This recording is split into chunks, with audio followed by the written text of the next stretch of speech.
Hello friends, welcome to learn services. This is Ram Soni. आज हम discuss करेंगे बेसिकली टीवीएफ सीरीज एस्पिरेंट्स के बारे में।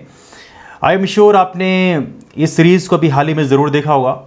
काफ़ी इंटरेस्टिंग सी सीरीज़ है और इसमें एक एस्पिरेंट्स की लाइफ को, एक सिविल सर्विस एस्पिरेंट की लाइफ को बहुत ही शानदार तरीके से दिखाया गया है।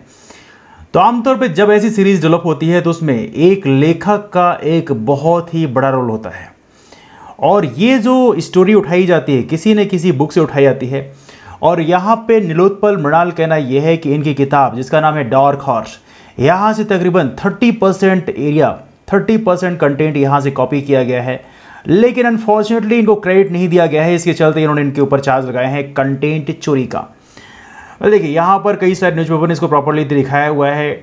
लिखा है TVF series Aspirants accused of plagiarism, here's what the makers have to say. यहाँ पर नीलोत्पल मृणाल जो कि basically author and Dark Horse के, इन्होंने बेसिकली इनके ऊपर चार्ज लगाए हैं और बहुत सारी चीज़ें। यदि आप इस किताब को देखना चाहें, किताब डार्क हॉर्स है जो कि साहित्य अकेडमी युवा पुरस्कार से पुरस्कृत की गई है और इसके लेखक है नीलोत्पल मृणाल। यहाँ बताया गया है किसी सिविल सर्वेंट की लाइफ में, सिविल सर्विस एस्पिरेंट की लाइफ में क्या क्या चैलेंजेस होते हैं। ये सारी चीज़ें बहुत ही शानदार तरीके से बताई गई हैं। मौका मिले कभी आप देख सकते हैं, कभी किताब को पढ़ सकते हैं। देखिए यहाँ पे लिखा हुआ है साहित्य अकेडमी अवार्ड विनिंग राइटर हैं नीलोत्पल मृणाल। इन्होंने लिस्ट किया है कि टीवीएफ का शो एस्पिरेंट इनकी किताब से कॉपी किया गया है और इसके चलते इनके जो क्रिएटर हैं अरुणाभ कुमार, जो कि इस सीरीज क्रिएटर हैं, इनके ऊपर चार्ज लगाए हैं कि हाँ इन्होंने इनके यहाँ से कॉपी किया है। जिसमें दिखाया गया है प्रॉपर तरीके से एक यूपीएससी एस्पिरेंट की लाइफ, जो कि दिल्ली का ओल्ड राजेंद्र नगर, देखिए ओल्ड राजेंद्र नगर की बात करें, यही बेसिकली सिविल सर्विसेज का हब बना जाता है। एज ऑफ नाउ दिल्ली में दो ही जगह हैं, एक तो राजेंद्र नगर का एरिया है, एक मुखर्जी नगर का एरिया है। तो इनके ऊपर चार्ज लगाए हैं कि हाँ इन्होंने इनकी किताब को कॉपी किया है। देखिए इन्होंने प्रॉपर अपने एक पोस्ट में बहुत ही लंबा पोस्ट लिखा है। आई एम श्योर कि मैं इसको रीड आउट करूंगा। ये नीलोत्पल मृणाल का एक ऑफिशियल वेरीफाइड अकाउंट है, आप इसमें विजिट कर सकते हैं। यहाँ पे इन्होंने लिखा है, आइए चलिए रीड आउट करते हैं। काफ़ी इंटरेस्टिंग सी है, एक लेखक के द्वारा लिखे गए जो शब्द हैं वो काफ़ी इंटरेस्टिंग होते हैं। तो आइए पढ़ते हैं एक तरफ से। डार्क हॉर्स के लेखक नीलोत्पल मृणाल की टीवीएफ के अरुणाभ जी से ये मुलाकात एक अच्छे अंजाम तक पहुंचती तो कितना अच्छा होता। अब मुलाकात की बात करें तो यहाँ पे मुलाकात का एक फिगर भी आपको देखने को मिलेगा। Let me show that one, here you go, just 1 second, there it is. यहाँ पर ये देख सकते हैं, ये अरुणाभ हैं और ये है नीलोत्पल मृणाल, ये दे मेट टुगेदर। तो अब यहाँ पे दिखाया गया है, कुछ चीज़ों के बारे में कहा गया है, इन्होंने अपने पोस्ट में लिखा हुआ है। लिखा है इन्होंने, कितनी सुंदर मुलाकात थी, कितनी सहज मुलाकात। बॉस डार्क हॉर्स पढ़ के देखिएगा ना, उस पर कुछ बन सकता है और बन भी गया, और बन गया मैं भी।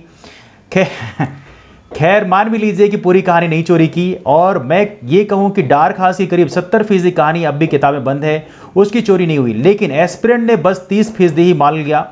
ये अनुपात गणित का नहीं साहित्यिक अंदाजा है, लेकिन ये लेन देन एक बातचीत है दोस्ताना पहल के साथ हो जाती तो कुछ बिगड़ नहीं जाता। पर बंबई की चमक, चल की धमक, और यहाँ पे एक ऑर्गेनाइजेशन का नाम लिखा है, इसका नाम है अन अकेडमी। अन अकेडमी की अकूल दौलत के लिए ये कोई परवाह वाली बात नहीं थी। सबको लगा होगा यार नीलोत्पल जैसे लेखक रोज आते जाते हैं, अभी सत्यव्यास की बनारस टॉकीज भी तो चोरी हुई, क्या उखाड़ लिया इन लोगों ने। तो ये काफ़ी डिफिकल्ट स्टेटमेंट इन्होंने दिए हैं और स्पेशली एक ऑर्गेनाइजेशन का नाम लिया है, इसका नाम है अन अकेडमी। ये एक एजुकेशनल हब है, ये बात करते हैं एजुकेशन को डेमोक्रेटाइज करने का। हालांकि इसके बारे में कभी हम फुर्सत बात करेंगे, will talk about that thing also.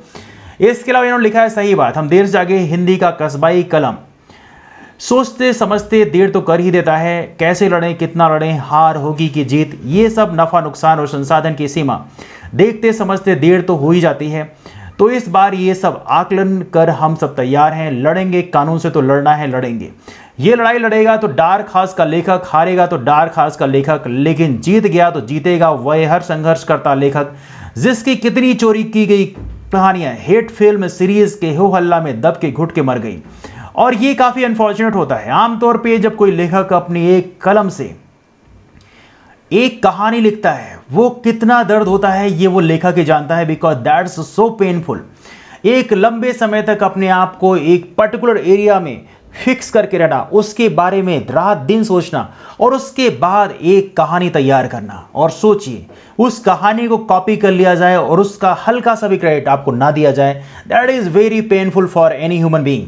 मैं इस घुटन से इंकार करता हूं, और मैं ही नहीं, मेरी पीढ़ी का हर लेखक अब घुटने टेकने से इनकार करता है। अब रही बात, क्या सच में एस्पिरेंट की सीरीज डार्क हॉर्स की कॉपी है? तो हाँ है, और ये दावा हवाई नहीं है, सीरीज देख के, सोच के, खोज के तब ये दावा है। अगर किसी को संदेह है कि ये कॉपी कैसे है, तो ये बात पॉइंट टू पॉइंट एक एक कर लिख के कानून के शरण में जाऊंगा। तो ये सारी स्टेटमेंट उन्होंने लिखे हैं। बाद में लिखते हैं, मेरा मुर्गा चोरी हुआ है। आप कढ़ाई में बना चिकन मसाला दिखाकर ये कहते हुए आप कहते हो कि आप अपने मुर्गे का शक्ल दिखाइए, फोटो दिखाइए और मिला के देखिए कि क्या इस चिकन मसाला से उसकी शक्ल मिलती है। काफ़ी इंटरेस्टिंग सा स्टेटमेंट है, और एक लेखक इतने शानदार लेख लिख सकता है, इस भोले तर्क से आप मुर्गे की चोरी नहीं झुठला सकते ना साहब। तब तो दुनिया की हर कहानी को ये बता कि कुछ चीज़ तो मिलता ही है, हर कहानी में होता है, ये सब बता दो, फिर कहानी के मूल, उसकी आत्मा की चोरी, उसके मर्म की चोरी जैसे दावे ही खत्म कर देंगे आप कॉपीराइट कानून से। हमारा जो भी दावा है वो कानून और कॉपीराइट के विशेषज्ञों से राय और तर्क लेके ही है। कॉपीराइट में यह नहीं होता कि कोई कहानी पंक्ति और पंक्ति और वाक्य चोरी हो, दृश्य चोरी हो, संवाद दर संवाद चोरी हो, तभी चोरी मानी जाएगी। ये भी गौर करने वाली बात है कि डार्क हॉर्स 2015 में छपने से पहले तक आपके हमारे मोबाइल में यूपीएससी संबंधित कितने मीम आते थे, यूट्यूब पे कितने वीडियो बनते थे, यूपीएससी और मुखर्जी नगर, ओल्ड राजेंद्र नगर पर कितने पेज थे, या फेसबुक पे या इंस्टा पे। Well right now definitely dark horse ने यहाँ पे कंट्रीब्यूशन किया है। इस साफ सार्वजनिक बात को मान लेने में कोई ईगो नहीं लाना चाहिए कि हिंदी पट्टी की दुनिया में यूपीएससी के छात्रों की कहानी और उसके संघर्ष को डार्क हॉर्स के ही लाखों पाठकों ने बहस और गॉसिप का विषय बनाया। ये किताब ही पहली किताब थी हिंदी की जिसने मुंबई के गलियारे जहाँ यूपीएससी के छात्रों की जिंदगी को पर्दे का कच्चा माल बताया। निर्माताओं का भी ध्यान खींचा, लोगों को बताया कि इस विषय पे फिल्म सीरीज बने, ये विषय अनछुआ सा है और ये सब बातें हवाई नहीं है, सार्वजनिक मंच है। तारीख दर तारीख जांच कर लीजिए, पूछिए इन फिल्म सीरीज वालों को और यूपीएससी के छात्रों की जिंदगी पे किताब लिखने वाले स्क्रिप्ट राइटर भाई लोगों से कि 2015 से पहले डार्क हॉर्स के पहले कहां थे।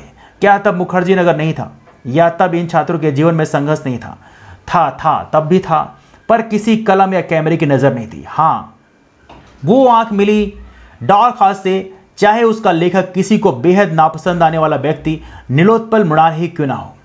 अब ये सच है कि संयोग बस हुआ है, पर हुआ तो खैर लड़ेंगे मैं डार्क हॉर्स के उन लाखों पाठकों से, आप उन सब दोस्तों से जिन्होंने मुझे एक पहचान दी, डार्क हॉर्स को एक मुकाम दिया। आप सबसे हाथ जोड़ इस लड़ाई में सहयोग मांगता रहूंगा। तो ये काफ़ी मार्मिक दृश्य आप देख सकते हैं।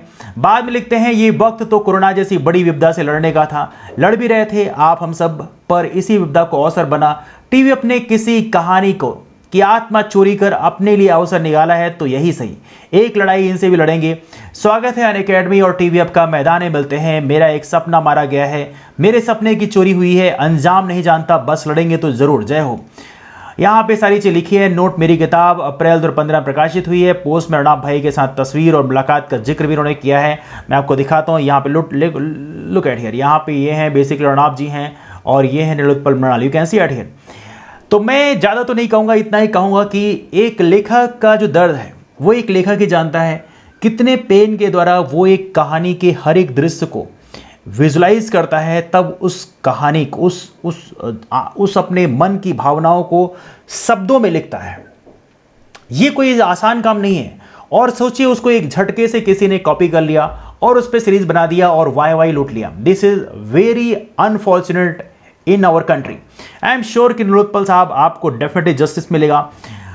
Anyway that's all for now. यहाँ पर हालांकि नीलोत्पल मृणाल के इस स्टेटमेंट के बाद में यहाँ पर टीएफ ने एक्सेप्ट भी किया है। इन्होंने कहा कि हाँ, उनको एक नोटिस मिली है और वो इस भी इन्वेस्टिगेशन में कोऑपरेट करेंगे। हालांकि ऐसा इन्होंने स्टेटमेंट बोला है। Let's see how much cooperation they will do.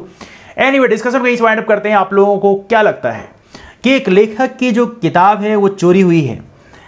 May be 30% हुई है, लेकिन डेफिनेटली उसकी आत्मा की चोरी हुई है। इसमें आप क्या ओपिनियन है, क्या होना चाहिए इसमें? और डेफिनेटली आपके टीवी अब के बारे में क्या राय हैं, आप ये भी नीचे कमेंट करके जरूर दीजिएगा। Let me know what is your opinion about that. That's all for now. Discussion join up करते हैं, मुलाकात करते हैं आप लोगों से अगले वीडियो में। तब तक के bye bye and take care. That's all for now.